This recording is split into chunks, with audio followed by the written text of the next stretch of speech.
đã đến với chương trình Đỗ Số Ma hôm nay của mình. Mình nói là cái bộ này đúng không các bạn? Bộ này là mình có 7 tuần sau mình làm, nhưng mà mình có thời gian rảnh nên mình sẽ giới thiệu luôn nha các bạn. Đây là Bonnie Pinkie Pie, hồi nãy mình mới giới thiệu. Nhớ không các bạn? Đây. Không được gì trơn. Ở đây. Mình mới tìm hiểu là cái bộ đồ chơi này xuất xứ Việt Nam nha các bạn. Mình mới được tìm hiểu là bộ đồ chơi này của Trung Quốc. Rồi tránh tôi nói. Tụi mình sẽ mở cái hộp này ra nha các bạn. Mở nào. Tôi mở ra. Gỡ ra luôn thấy được. Dính bằng keo. Keo nó đâu rồi? Đó, nó ở đây nè. Dán luôn.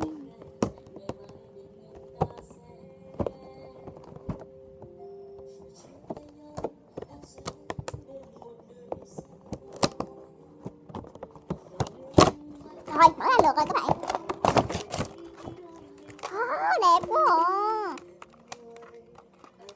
Ủa trên đây không có cái đó. Đó nó luôn. Rồi mình sẽ mở ra các bạn. Mình sẽ cắt không được rồi.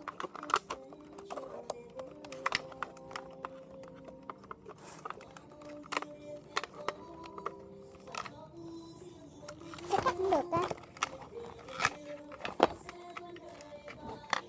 Ôi chắc luôn. Ê dạ, con rớt con chó ra kìa. Cái gì? Em lấy cái xe ra được chưa? Cái xe, xuống cái xe. Đây.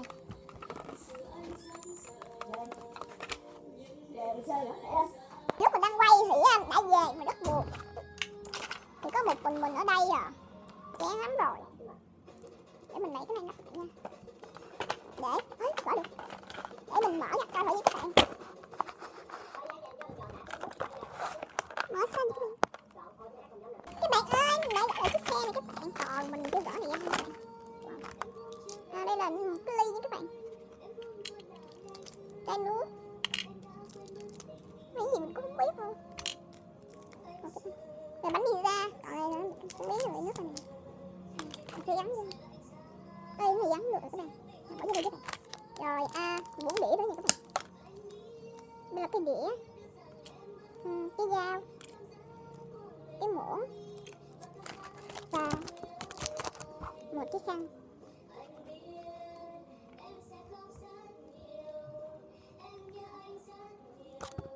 Để xem coi. Rồi cái này các bạn.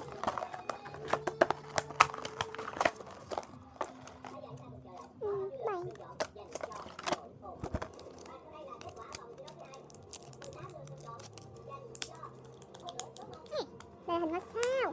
Ngôi sao này các bạn.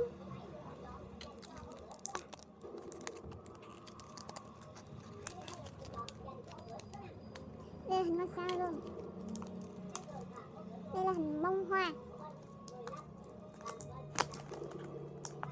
Đây là hình trái tim.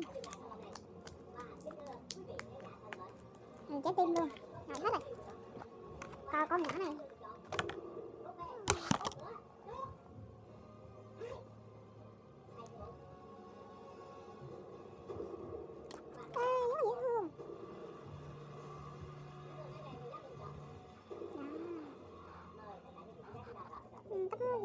Nó có đây một cái bóp này. Mình thấy nó có thể dán hình nữa mà ta. Kỳ quá.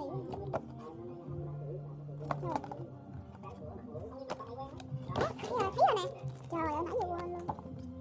Anh gì nãy mình thấy dán đâu đây nữa. Cái gì dán này.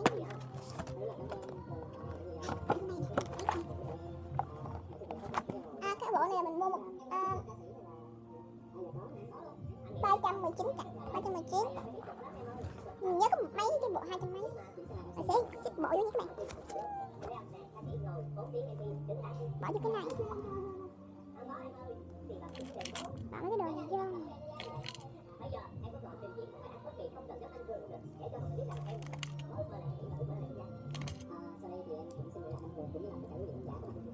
Giờ mình sẽ bỏ cái bánh mì xào vô. Bánh mì xào. Đũa nữa nè. Ê lộn nẻ tùm lum hết hôm nay á. Cái dao đâu? Rồi. sẽ để nắp vô thử có được không nha các bạn. Thôi mở cái này ra luôn đi ha.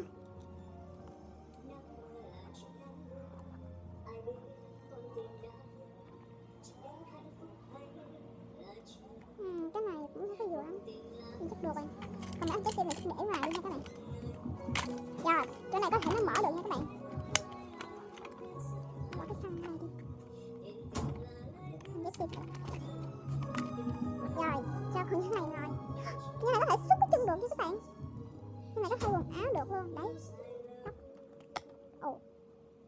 Các bạn thấy có thể tháo bộ phận nó ra được. Nó là đầu chọc nè các bạn. Thì có thể tháo ra được nha các bạn. Thấy cái bóp của nó ra. Đây, mình sẽ để cái bóp này ở bên cạnh nó và cho nó ngồi. Trời, nó ngồi không được luôn các bạn. Này có thể thay quần áo được luôn nha các bạn ơi. Thấy cũng được thôi chứ. Có thay cái áo được không các bạn? Cái này ngồi không được. Rồi cho con chó này ngồi vô. Mình không cho con chó ngồi vô nha các bạn. Mình chỉ cho Angela vô ngồi với cái giường không. Vô luôn, vô luôn. Mắc cười quá. Mình sẽ dán trang trí dán vào vô các bạn. Rồi sắp luôn. Ồ trời.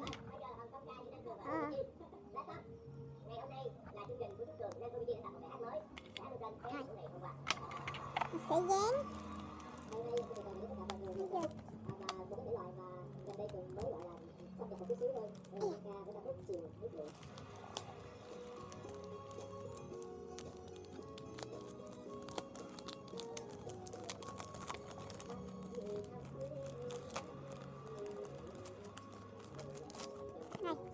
Sticker. Mình sẽ trang trí cái này cho nó đẹp hơn nha các bạn. Mình mở cái này xuống. Rồi trang trí thế nào? Mình sẽ trang trí một trái tim vô. Người ta có dán sẵn luôn nè các bạn. Hình trái tim vô đây nha các bạn.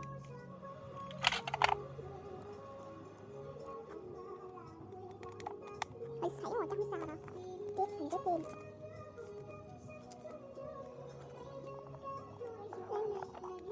Rồi. Dán trái xé cho nó dễ thương. Còn bên đây mình sẽ dán một cái ở đây.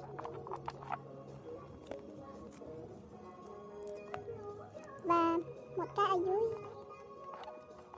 Ồ, đẹp quá đúng không các bạn? Mình sẽ dán cái chỉ đây nha các bạn. Mình sẽ trang trí một hình trái tim to. Ôi trời. Phải là hình trái tim to. Không, cái đây đi. Giờ mình sẽ trang trí cái hình bông hoa này nha các bạn.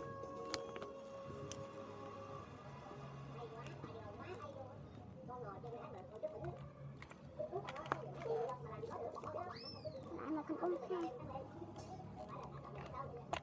Rất là đẹp. Các bạn thấy đẹp thì cho một like nhé. Comment ở dưới luôn. Mình sẽ cho cái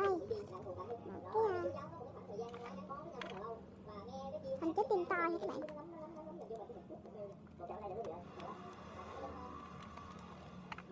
Còn một hình trái tim cuối cùng. Còn hình trái tim cuối cùng. Rồi mình sẽ dán cái hạt rồi sẽ lắp cây.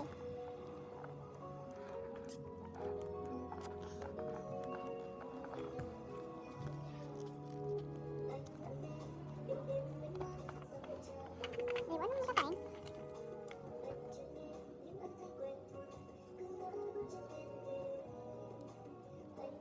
Thấy cái này nó rớt lại.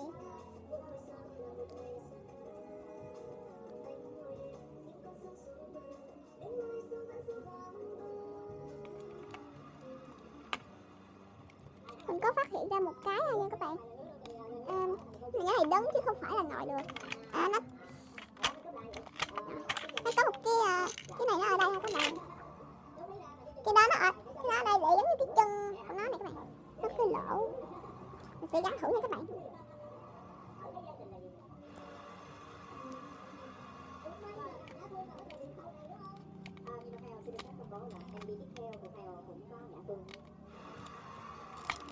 Rồi.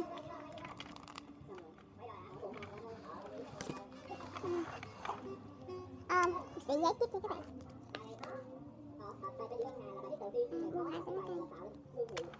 Để dán đây.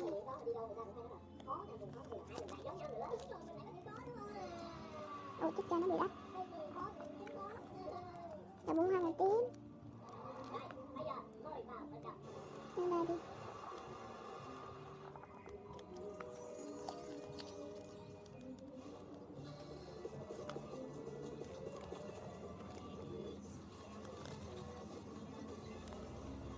Trên đây luôn. Trên đây dễ thương. Rác không rồi trời. Rồi, em tiếp nha các bạn. Cái này biết mình dán làm gì. Để mình xem.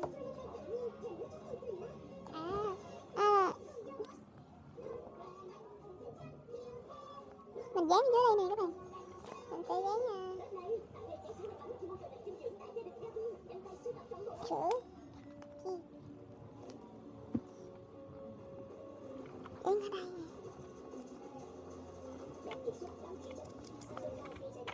Còn cái làm sao nữa? À, cái này là mình mới thấy hình như là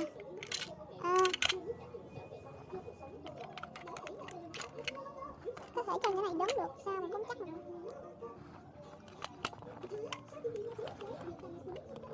Không, ở trên này đóng được. Ở trên nhà đó đóng chứ sao trời. Phải nhấn tiếp. Rồi nếu mà tiếp nữa với bạn. Có thể dán ở trong nữa nha các bạn.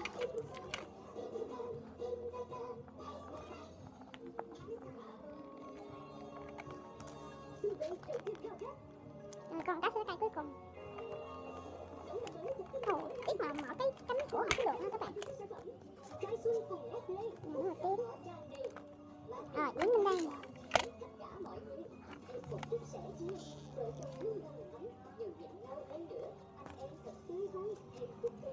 theo, mình sẽ dán một cái bông hoa thiệt đẹp. Giống như bông hoa này, nhưng mà nhỏ.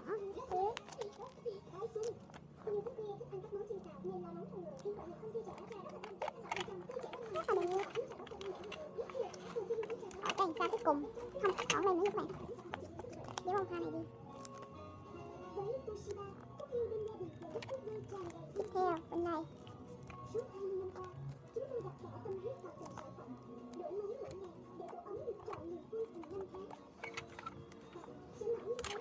theo ở đây. Và còn chút xíu các bạn.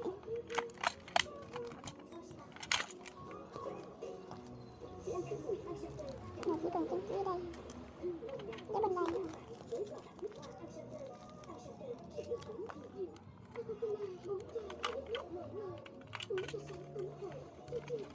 Dạ không biết cái hình này dán đâu.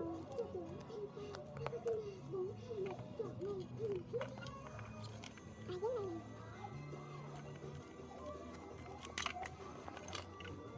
Được không các bạn?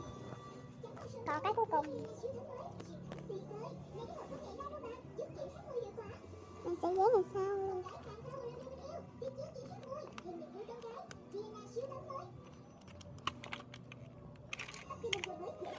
Rồi. Có thể để bóp làm sao nè.